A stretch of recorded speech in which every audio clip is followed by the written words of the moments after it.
राम राम। जय माँ भारती, जय हिंदुस्तान, जय हिंद। आप सभी का मेरे YouTube चैनल सत्य साक्षात्कार में हार्दिक अभिनंदन है। ऑपरेशन सिंदूर की शानदार सफलता पूरे दुनिया में भारत की ताकत को एक बार पुनः स्थापित करता है। आप सबसे मेरा निवेदन है कि चूंकि ये राजनीतिक नहीं है, फिर भी मैं कुछ ऐसे बातें आपसे करने जा रहा हूं।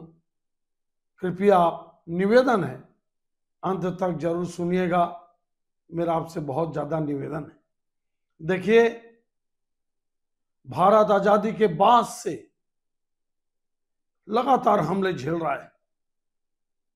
आजादी के तुरंत बाद 1947-48 में ही पाक सेना का हमला और पीओके का चला जाना, जिसमें मुजफ्फराबाद गिलगित बाल्टिस्तान है। 1962 में चीन का हमला, अक्साई चीन का चले जाना। उसके बाद 1965 में पाकिस्तान का हमला, फिर पीओके का कुछ हिस्सा सक्षम वैली चीन को दे देना। 1971 में फिर हमला, 1999 में कारगिल युद्ध, अब ऑपरेशन सिंदूर। हमने 1962 में जरूर हार हमारी हुई, लेकिन वो सेना की हार नहीं थी। पूरे दुनिया के एक्सपर्ट, पूरे भारत के जानकार लोग बोलते हैं कि वो भारत सरकार की हार थी, मेरे सरकार की वो हार थी। वो सेना की हार नहीं थी, हार नहीं थी। हमारे जवान 303 से लड़ते रह गए और एयरफोर्स को चीन के ऊपर हमले का इजाजत भारत सरकार नहीं दी। सेना मजबूत है, सेना कमजोर कभी नहीं है, लेकिन सेना काम करती सरकार के आदेश पर। पूरी दुनिया देखी कि सनातनी हिंदुओं के जो मांग में सिंदूर रहता है वो कलर नहीं है, वो सिंदूर कलर नहीं है, वो एक सुहाग है, वो एक ताकत है, वो सनातन धर्म की एक शक्ति है, वो माँ और बेटियों की एक ताकत है। और जब माँ और बेटी गुस्साते हैं ना, तिलमिलाते हैं ना, तो ऐसा तांडव मचाते हैं। वो तांडव उनके जो भाइयों ने, सेना के जो भाई ने, उन्होंने दिखाया। पूरी दुनिया देखी और पूरी दुनिया पूछ रही है कि ये सिंदूर है क्या। ये मांग में भरा जाने वाला कलर नहीं है। आप सबसे मेरा निवेदन है कि पूरी दुनिया इस ऑपरेशन सिंदूर को देख रही है। इतने हमले हुए, हजारों लाखों हमारे मार दिए गए भाई, लेकिन हमने पलट कर पाकिस्तान को कभी जवाब नहीं दिया। कारगिल युद्ध तो हम पे थोपा गया था, 62 का चीन हम पे थोपा गया था, 65 की लड़ाई हम पे थोपा गया था, 47-48 की लड़ाई हम पे थोपा गया था, 71 की लड़ाई हम पे थोपा गया था, कारगिल हम पे थोपा गया था। लेकिन पहली बार हमने पाकिस्तान में 100 किलोमीटर घुसकर मारा, 100 किलोमीटर पंजाब में घुसकर मारा। और आपको एक बात बताऊं कि इस बार की जो लड़ाई है, 4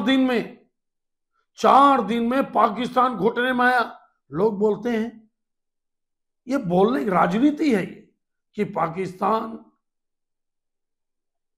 ने अमेरिका के पास गुहार लगाई और अमेरिका के दबाव में भारत झुक गया। अरे क्या बात करते हैं आप, क्या बात करते हैं आप।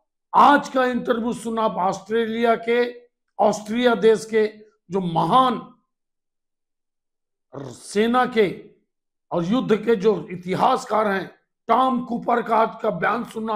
आपसे निवेदन है, उनसे बड़ा जानकार पूरे वर्ल्ड में कोई नहीं है। और फिर आज ही का बयान देखना आप कि अमेरिका के जितने युद्ध के एनालिस्ट हैं वो क्या बयान दे रहे हैं। हमने 9 आतंकियों के लॉन्च पैड को, उनके ट्रेनिंग सेंटर को ही तबाह नहीं किया, उनके एयरबेस को तबाह कर दिया, जिसमें आप सब जानते हैं, चाहे सरगोधा हो, चाहे सियालकोट हो, चाहे मुजफ्फराबाद हो, चाहे कराची हो। लेकिन आपको मैं बताऊं, नूर खान का जो एयर बेस है ना, उसके नीचे ही यू शेप में न्यूक्लियर है। ये कौन जानता है? जो सुनता है, समझता है, पढ़ता है, जानता है, उसको भारत ने हिट किया। और ऐसा हिट किया, मैं आपको डंक के चोट पे बोल रहा हूं, मैं एक इंजीनियर हूं, मैं समझता हूं बातों को, आप भी समझते होंगे। न्यूक्लियर पावर को खत्म कर दिया भारत ने। आज की स्थिति में जो रिपोर्ट आ रही है टॉम कूपर की, आप बयान को सुन लेना, अमेरिका के जो साइंटिस्ट लोग हैं या जो जानकार हैं उनका बयान सुन लेना कि परमाणु हमले के लायक नहीं रहा, तब घुटने में झुककर अमेरिका के पास गया कि हमारा समझौता करा दो। तब डीजीएमओ ने फोन किया, पाकिस्तान के डीजीएमओ ने फोन किया। अब श्रेय लेने के लिए तो कोई भी ले ले, उससे क्या फर्क पड़ता है, लेकिन हमारे विदेश मंत्रालय के प्रवक्ता ने शानदार जवाब दिया। अरे मोदी जी क्या जवाब देंगे ट्रंप को? अमेरिका हमेशा से स्वार्थी रहा, अमेरिका हमेशा भारत का दुश्मन रहा, अमेरिका हमेशा भारत से चिढ़ता है। मैं ये आज नहीं बोल रहा हूं, मैं शुरू से बोल रहा हूं, अगर हमारा पक्का दोस्त और मित्र इस पूरे वर्ल्ड में है तो वो है रूस और इजराइल।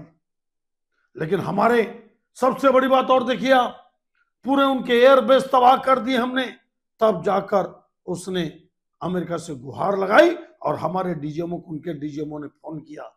ठीक है, मेरे को भी धक्का लगा, अचानक सीज फायर हुआ, युद्ध विराम हुआ, लेकिन मोदी जी ने क्या बोला, कहां बोला?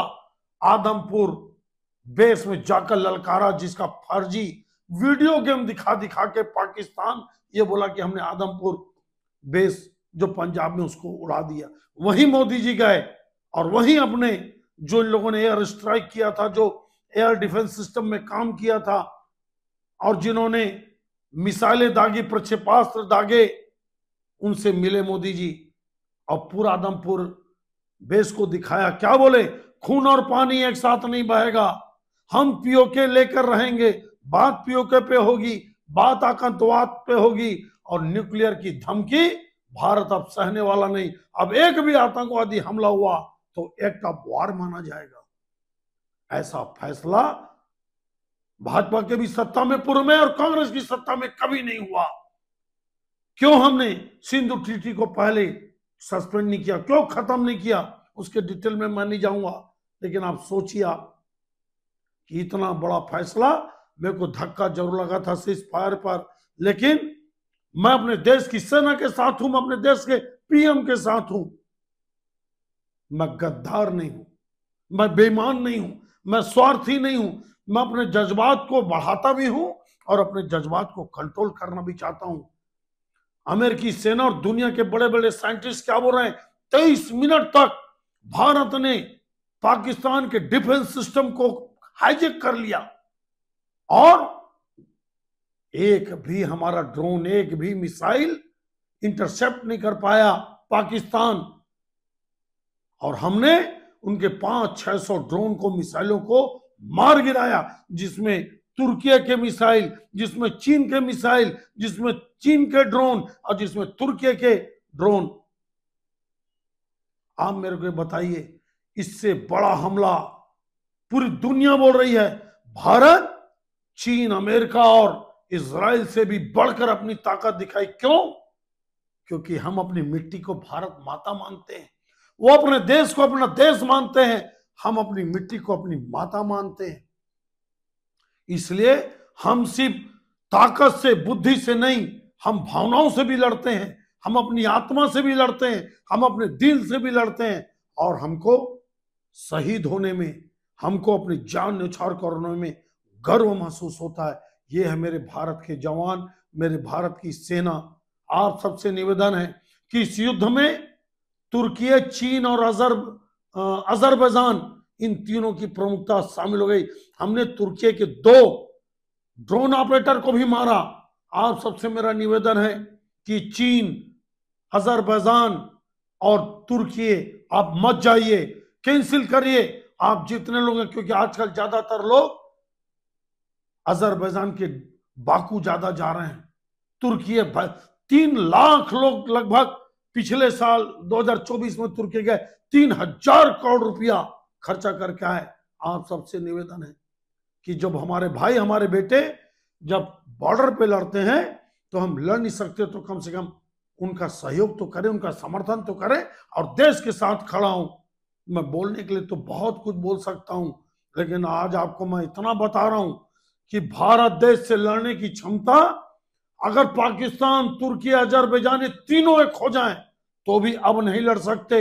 हमारा ब्रह्मोस मिसाइल, हमारा पिनाक मिसाइल, हमारा जो भार्गवस्त्र अब जो बन रहा है, हमने अजरबैजान को ठिकाने लगाने के लिए आर्मेनिया को जिसको दबाना चाहता है, क्योंकि अजरबैजान का साथ तुर्की देता है, अब हमने खुल के आर्मेनिया का साथ दिया और लगातार ब्रह्मोस आकाश मिसाइल, अब हमने पूरा सिस्टम, डिफेंस सिस्टम आप आर्मेनिया को हमने देना शुरू कर दिया।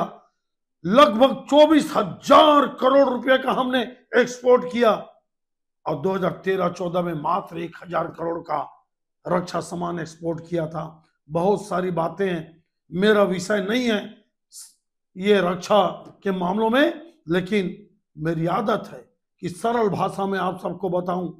मैं आप सबको विश्वास दिलाता हूं और आपसे निवेदन करता हूं, गद्दारों को गद्दार बने रहने दीजिए, लेकिन देशभक्त अगर कम संख्या, अगर वो देशभक्त सेना और देश के लीडरशिप के अगर साथ है, देखिए आप पाकिस्तान को बर्बाद हो गया, खत्म हो गया, लेकिन झूठा मुठा हम जीत गए करके आतिशबाजी कर रहा है, झूठा मुठा। अब देख लीजिए आप, ये उस देश के लोगों की उनकी अपनी देशभक्ति है और हम जीत के भी अगर जश्न नहीं मना पा रहे हैं तो हमको अपने खून का, अपने ब्लड का टेस्ट करना चाहिए, हमारे अंदर किस गद्दार का खून हमारे शरीर में दौड़ रहा है। भाइयों, आप सबसे मेरा निवेदन, मेरे व्यूअर्स, आप सबसे निवेदन है कि हमको अभी बहुत बड़ी लड़ाई लड़ना है, अभी पीओके को लेना है, लेंगे, याद रखना आप, पीओके को लेंगे, चीन को सबक सिखाएंगे और बलूचिस्तान को, जो तिब्बत हमारे साथ रहना चाहता था, सीमांत गांधी, फिर बोलता हूं मैं, जो सीमांत गांधी जो सबसे बड़े बलूच नेता थे, सब ट्राइबल हैं ये, वो कभी पाकिस्तान के साथ नहीं जाना चाहते थे, तो हमारी लीडरशिप ने नहीं माना उनके प्रस्ताव को। तब सीमांत गांधी जी रोते हुए बोले कि हमको भेड़ियों के साथ रहने छोड़ दी, भारत ने हमको भेड़ियों के साथ रहना छोड़ दिया। बलूचिस्तान अलग होगा, पंजाब अलग होगा, खैबर पख्तनवा अलग होगा, सिंध अलग होगा और पंजाब को कुत्ते की टाइप, सुअर की टाइप मसल दिया जाएगा। वो दिन बहुत जल्दी आए। मैं आप सबको इस ऑपरेशन सिंदूर की पूरी दुनिया देखी कि जो हमारे बहन बेटियों ने जो मांग भरते हैं उसकी ताकत क्या है, पूरी दुनिया गूंज रही है इस ताकत से, पूरा गुंजायमान है कि ऑपरेशन सिंदूर क्या होता है। मेरी बहन बेटियों की जो मांग मिटाई गई पहलगाम के हमले में, चुन चुन कर बदला लिया गया है और भी बदला लिया जाएगा। इन्हीं शुभकामनाओं के साथ आप मेरे इस विषय को जरूर पसंद करेंगे, जरूर सुनेंगे, लेकिन आप मान के चलिए मेरा देश बहुत ताकतवर हो गया, बहुत शक्तिशाली हो गया। हम 6.5 लाख करोड़ के रक्षा बजट में पहुंच गए। कहां 1-1.5 लाख करोड़ का हमारा रक्षा बजट था।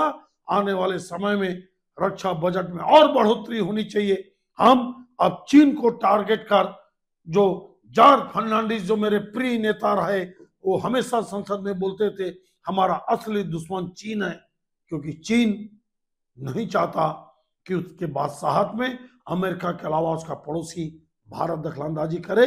और जिस प्रकार से आईफोन जैसे, एप्पल जैसी कंपनियां, बड़ी बड़ी कंपनियां चीन से उखड़कर भारत आ रही हैं, इससे चीन और बिलबिलाया हुआ है। मैं देश के पीएम और देश की सेना के साथ हूं, उनके फैसले के साथ हूं। भले मेरे जज्बात सीज फायर के पक्ष में नहीं थे, लेकिन एक बार जब फैसला हो गया तो मैं भारत मां के साथ हूं और मैं चाहता हूं कि मेरे भारत मां का वैभव हमेशा अमर रहे। मेरा भारत देश ये आचार्य चाणक्य का देश है। मोदी जी कुछ भी बोले, ये देश अगर ताकतवर है, देश अगर मजबूत है, अगर आज से 2500 साल पहले आचार्य चाणक्य नहीं होते तो ये भारत भारत नहीं होता, ये भारत में हम लोग नहीं होते, यहाँ यूनानियों का गांव गांव में कब्जा होता। अगर पूरी दुनिया के ताकत से मुकाबला अगर कोई शख्सियत किया तो आचार्य चाणक्य ने किया। आज भारत के ताकतवर है तो आचार्य चाणक्य के बताए हुए रास्ते पर चलकर है, क्योंकि आचार्य चाणक्य की ही शिक्षा उनकी दीक्षा, उनका देश प्रेम, उनका देश के प्रति जज्बा, उन्हें उनका जो कानून था वही आज भारत देश को मजबूत बनाता है। ये देश आज सुभाष चंद्र बोस जी का है, भगत सिंह का है, महाराणा प्रताप का है, राणा सांगा का है, रानी लक्ष्मीबाई का है, छत्रपति शिवाजी महाराज का है, छत्रपति संभाजी महाराज का है, महाराजा पृथ्वीराज चौहान का है, न जाने बहादुर बंदा सिंह जी का, गुरु गोविंद सिंह जी का है, सभी वीर योद्धाओं का है। ये देश और कोई भी देश शांति के रास्ते पर चलकर ताकतवर नहीं बनता। देश ताकतवर और मजबूत बनता है तो शक्तिशाली और ताकत दिखाकर बनता है, और शक्ति और ताकत से ही शांति आती है। ये मेरा अपना विचार है। ये आपको कैसा लगा अब जरूर बताना। अच्छा लगा होगा तो मेरा समर्थन करना, सहयोग देना, और मेरे चैनल को सब्सक्राइब लाइक करते रहना, और सभी जगह बोलना देश से बढ़कर कुछ नहीं, कोई पार्टी नहीं। पार्टी को लात मारते हैं हम सब, आप भी मारिए लात। जहां देश की मामला हो, जहां देशभक्ति का मामला हो, जहां देश के साथ खड़े होने का मामला हो, सेना के साथ खड़ा होने का मामला हो, तो पार्टी को आप आग जला दीजिए, भूरी मार दीजिए। यही देश प्रेम है। आप सबको बहुत बहुत धन्यवाद। जय हिंद, जय मां भारती, जय हिंदुस्तान, जय हिंदुस्तान, जय हिंद। मेरे देश की सेना की जय।